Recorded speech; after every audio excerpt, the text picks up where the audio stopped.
Presidente, Srs. Deputados, Srs. Membros do Governo.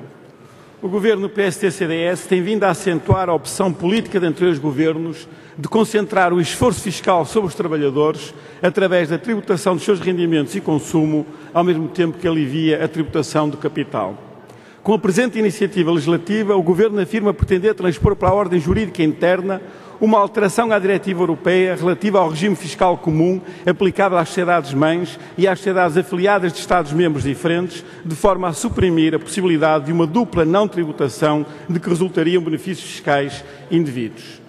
Temos dúvidas que este objetivo tenha sido sequer atingido. Na realidade, o que o Governo faz, a coberta da transposição desta diretiva europeia, é aprofundar a injustiça fiscal ao alargar o conjunto de rendimentos que, existindo e contando para a distribuição de lucros dos grupos económicos e ou financeiros, são excluídos do apuramento do imposto a pagar pelas mesmas entidades. O Governo tem tentado transmitir a ideia de que a taxa efetiva de imposto pago pelos grandes grupos económicos é muito elevada, até em comparação com outros setores e empresas de menor dimensão, tentando ocultar que uma parte cada vez mais significativa do lucro contabilístico desses grupos económicos deixou de ser considerada lucro tributável. De acordo com os dados da própria autoridade tributária, em 2012, no setor financeiro, apenas 49% do lucro contabilístico foi considerado lucro tributável. No setor energético, essa percentagem era de 51%. Desta forma, compreende-se que as taxas efetivas de imposto pago pelas empresas dos setores bancários e energéticos se apresentem muito elevadas, mas são só elevadas na aparência, visto que uma parte considerável dos lucros deixa de ser sujeito à tributação. Exatamente.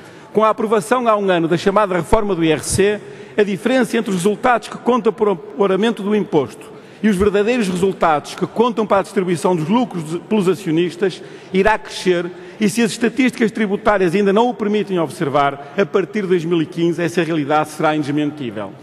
Se o novo regime de tributação dos grupos económicos passou a acentuar a fuga fiscal de parte dos rendimentos desses grupos, vem agora o Governo, de mãos dadas com a Comissão Europeia e o Tribunal de Justiça Europeu, afirmar e concluir que esse regime também tem de ser aplicado àqueles grupos económicos e financeiros que, estando em Portugal, transferiram as suas sedes, as ditas sociedades-mães, para autênticos paraísos fiscais no seio da própria União Europeia, com o objetivo de fugir aos impostos devidos em Portugal.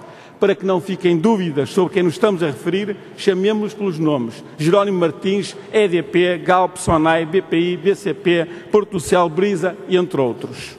Se o Governo quisesse assumir o objetivo político de aumento da justiça fiscal, pondo aqueles que mais têm e mais podem a contribuir adequadamente para o financiamento do Estado, viria aqui propor medidas que aproximassem ou fizessem coincidir o chamado lucro tributável, aquele que conta para o apuramento do imposto, com o lucro contabilístico. Mas não é esta a opção do Governo, que orienta a sua política fiscal no sentido de onerar cada vez mais os trabalhadores, os reformados, as famílias e as micro e pequenas empresas, ao mesmo tempo que favorece de forma escandalosa os grandes grupos económicos e financeiros. Disse: